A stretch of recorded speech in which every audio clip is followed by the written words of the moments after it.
Cubs win tonight? That's the plan, right? Yeah. It starts at 7, is that right? In all seriousness, is the weather something that you guys are thinking about? And Oh, we always have to think about that. That always goes to the equation for the kicking game, certainly. It goes into the game for our entire team in terms of when you're talking about the proper shoes, because if the field's going to not be quite as much traction as normal, we need to make sure we have the right footwear on.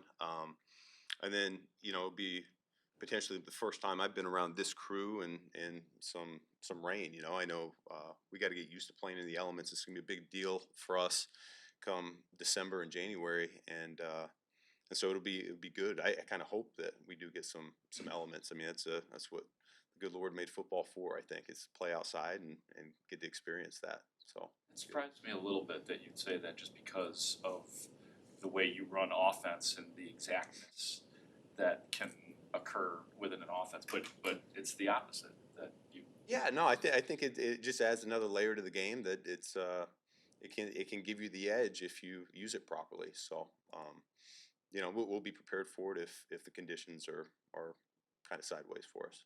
When you get defensive guys back that are not on the defensive line, like Kyler and TJ, how does that impact the pass rush? Yeah, well, hopefully it does. You always talk about affecting the quarterback through the marriage of rush and coverage, and so they're probably more coverage players than they are pass rushers. But with that being said, if you're stickier in coverage, then you potentially have more time to get to that quarterback. I think if you just look at this week in particular, they'll certainly help us out getting them back, but we're facing a different challenge here at quarterback than most weeks. This guy is not only is he accurate throwing from the pocket, but he's very elusive and he can find a little crease in there and explode for an explosive scramble as well. So you always talk about trying to bottle guys like this up, and that's always easier said than done. But yeah, we're very conscious of him and his ability to find a gap and go. And so when you think about that, the pass rush kind of has to have a little bit different nature by design. And then another housekeeping issue. Can you tell us how Cairo's been doing, how he looks? Yeah, our plan was to make it through the week here and really reassess it. It's interesting to me, and you're coming off a bye week, and this actually you might have less clarity this week as a coaching staff in terms of what the actives are going to look like on game day. And so there are a few guys kind of in that bucket where you can see it on our injury report as we've gone through the week here. Man, do we feel good about this guy going or not? And we're going to use the whole length of the week to make sure we're making a informed decision. But I like where his head's at right now. Because of what about his leg? Do you like where his leg's at? Yeah. Because of the nature of that position and like the singularity of just having the one guy who kicks, is it worthwhile to you to have Moody active just as a contingency? We'll have a plan. Yeah, we'll have a plan, and we'll make sure that we've got everything accounted for. So I feel good about where we're at right now. We'll have another day of practice to be able to evaluate not only Cairo but all the other guys and make sure that we're making the most informed decision going into the game. So that's really what the week's for, is going through all those hypotheticals and as a coaching staff to make sure we're prepared. And with Grady, are you hoping to get him at least to kind of game time decision? Like, can we get him to Monday and see how he looks on the field, or will that be something you're able to decide today? We'll see. We'll see if he's able to be out there and participating today or not. And so he is a guy that we've always felt all along. There's certain guys that might not, that need to practice during the week to prove that they can go on game day. He's kind of had some skins on the wall and has proven that he's a guy that can kind of skirt by without practicing as much during the week and still be able to perform at a high level on game day. So each guy is a little bit different. You were talking about the offense a minute ago, and they lost their running back, but the replacement, Ja'Cory Krosky-Merritt, what's your take on him and his success so far this season? Yeah, I mean, he's been a difference maker for them. He does a great job finding a little crease and turning on the gas, and I think part of the reason why that run game is so dangerous right now. So I think we're going to have our hands full with him. he stands out on tape. I mean, they got a number of playmakers on offense. Ertz is still playing at a high level. Samuel, I mean, he's all over the place for them. And we'll see whether or not they have McLaurin or not. But they got a number of speed guys. They have this rookie that Lane that he's made an impact on special teams immediately, and you can see his speed translate to offense as well. So they've got weapons all over the place over there. McLaurin's out. Their coach Officially? told their reporters, yeah. That He must didn't be make them nice. wait for the injury report. That must be nice. Good to know. As you stepped So into, now we can make our adjustments. I know, look at the advantage You you. know, so it was really Out in advantageous front. for us to know that. What a mistake by Dan. I like it. As you step into a role here with so much more influence than you've had before as a coordinator, how do you view the immediate needs of, this is what I need, this is what I'm not having in the roster on Sundays versus a multi-year view of, well, we need this second round pick to be protected in 2026 or whatever?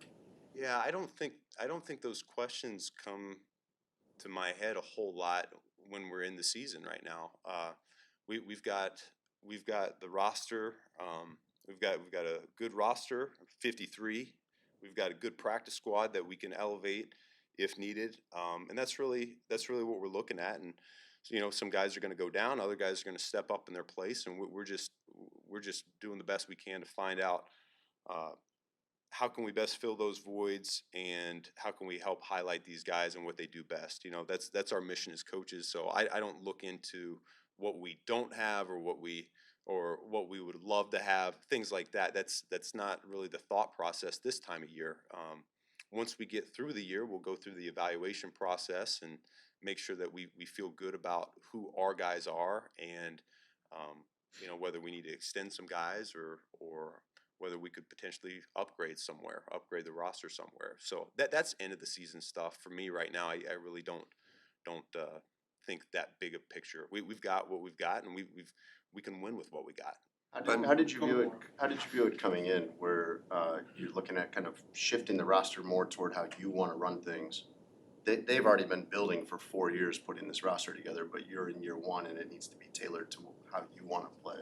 Yeah, it's to me, it's communication is the starting point, and we need to have a shared vision on what we want to look like, what we want the building to look like, what we want the locker room to be composed of, what we want, how we want meetings to be ran, practice.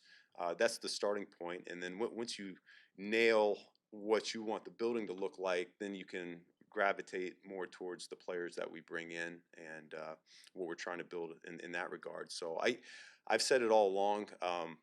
I feel strongly about the leadership here, from the top, all the way down, and so I think the vision is shared. We're still working towards getting all those elements in place. I think it's rare that year one a new coach comes in and everything is exactly the way you want it. So we're working towards that, and I think we've made tremendous strides towards that as we've gone through. And there's still a lot of work to be done, but I'm really encouraged about the direction we're headed right now. And you've talked about JT a few times and him being kind of the conduit to Caleb and the work he's done with the quarterbacks. What's it been like for you since you were in Detroit to kind of watch his evolution as a coach, to kind of have the trust in him in this job? Man, I tell you what, to me that's kind of the that's the best thing as a coach, and that's really why you get into this. And I mean, we all want to win, and we all want to win the big one, certainly. But you get into it to see people around you improve and get better, and go on to the next thing. And it's easy when you're a coach. You can see that tangibly with players all the time. And we talk about Caleb a lot and how much he gets better, but the longer you're in this, you kind of gravitate from a young coach who's just trying to climb up, and the older you get, and certainly when you get in this position now, I want to see all these assistants continue to ascend. And so, to your point, JT's a guy that I've known from the moment he decided to hang up the cleats and pick up a whistle instead. And boy, has he gotten better. And it's because he loves the game. It's because he wants to do a great job. And so I think he's just going to continue to ascend here in this league, and whatever he wants to become, whether that's a play caller or whether that's eventually a head coach, whatever that is, I think he's capable of all those things. And the other day you weren't ready to share who your left tackle is gonna be. I'm just curious if maybe you are today. Yeah, it'll be Theo. Okay. Oh, look at that. Oh, man, thanks, Ben. Go Cubs.